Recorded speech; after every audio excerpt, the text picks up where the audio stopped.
Hey guys, welcome back and I hope you guys are doing well. Now today's video is a little different. I'm gonna just talk a little bit about the recent desktop build that I did for about less than 250 bucks, which has like 14 terabytes of two disks, like 14 into 14, and 1 terabyte of M.2 SSD, and as well as a 512 GB SSD, which I was just able to sneak in this particular case to kind of make my storage a little bit further. So let's actually talk a little bit about this desktop itself and why I actually procured it. Now this desktop was actually listed on Facebook Marketplace for about like 180 bucks. Now the specs of this are pretty much high-end. If in case you go back in time, like probably in 2015 or 17, somewhere in that timelines, this would have costed you more than $2,000 in my opinion. So let's actually talk a little bit about the specs of this motherboard and all that stuff. So first of all, the processor on this is Intel i7-5930K, which is actually pretty much good. It has 6 cores and 12 threads of capacity, allowing you to kind of do pretty much multitasking of video editing and gaming and all that stuff pretty much in an easy way. And the total memory on this was 32 GB, and the graphic card is the most important thing.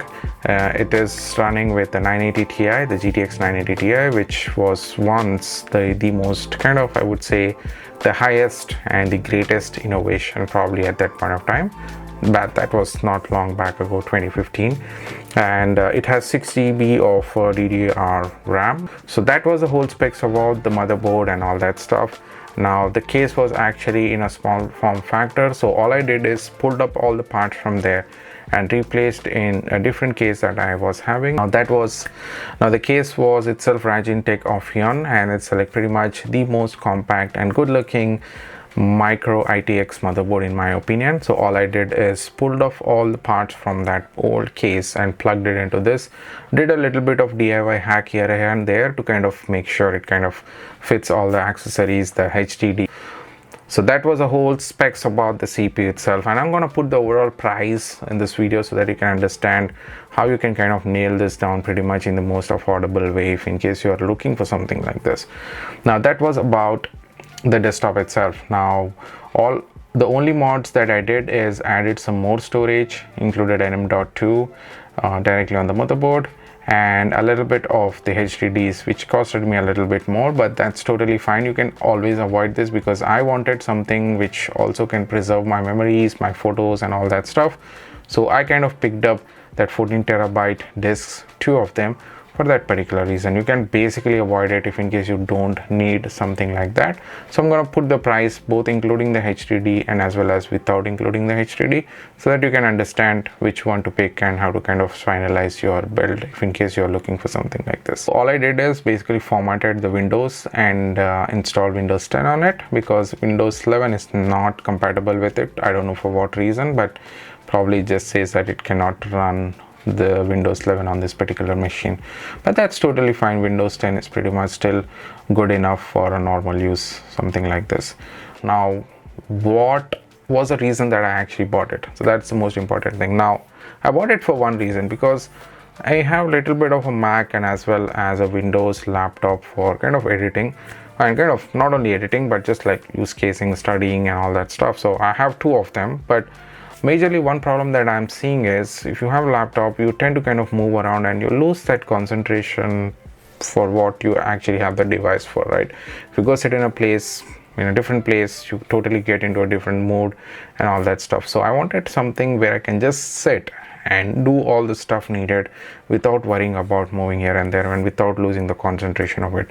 So that's the reason why I actually picked up this desktop. Now another reason is basically I wanted something which is more feasible enough to just sit and edit. Now both my laptops, that is Mac 2015 based and as well as the SFF G14, this is the latest laptop by the way, the Windows one, but it doesn't have high capacity of memory. It's only 512 GB. Of course it's expandable, but there are a lot of caveats that I'll talk about that in a review dedicated with the Asus Zephyrus G14, but that's for different video. And the problem is that the more space, the screen size is small, and it kind of runs pretty much extensively on the battery, so you may have to kind of keep it charged every time you use it. So that's one of the most biggest caveat that I've observed with the Asus laptop, but that's totally a different story. We'll talk about that there are a lot of sense, it does make sense to kind of consume that much power for very good reasons, but we'll talk about that in some other video. All right, so without wasting further time, I wanted to just kind of do a little bit about comparison about a video export and rendering on this particular desktop, which is running the 980 Ti versus the 2015 MacBook Pro Retina. This is like the high-end spec Intel i7 processor at that point of time, and we'll also compare it with the SFF G14. So it's actually running the AMD Ryzen 9 7000 series of processor with 4060 graphic card, and I wanted to do a little bit of test to see how well this desktop actually performs in 2023, probably in 2024 as well, because it's 30th today, tomorrow is 31st. So let's actually do a little bit about this export rendering test and see how this desktop actually performs in 2023.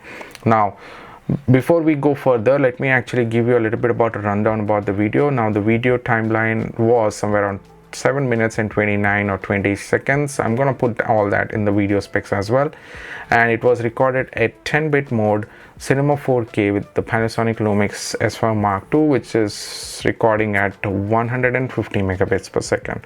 So let's actually start our episode, and I'm gonna just put up the results directly on the screen, running it in a time-lapse fashion. I'm not gonna do any voiceover.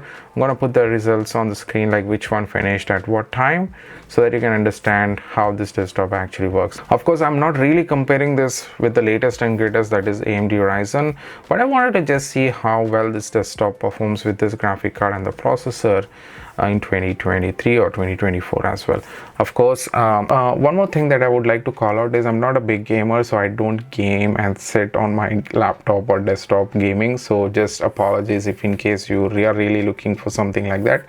This is not really the test for that. This is basically a video rendering, kind of a performance test that actually makes sense for someone who's creating videos and doing something in that line.